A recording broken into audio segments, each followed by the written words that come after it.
vertical oscillating, all brass made engine. It was built by a clockmaker in Rhode Island in 1888. So it's quite an old engine, but boy, it's very solid, runs real nice and runs slow.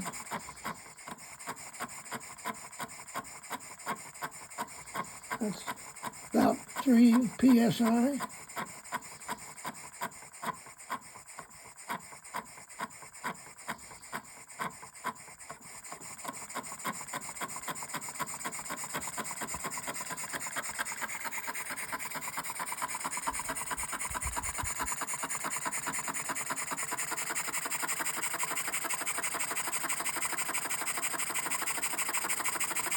Five psi.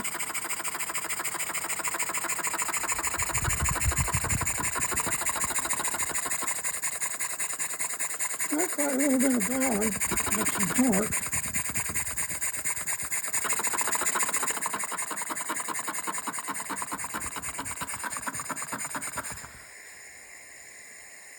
Thanks for watching.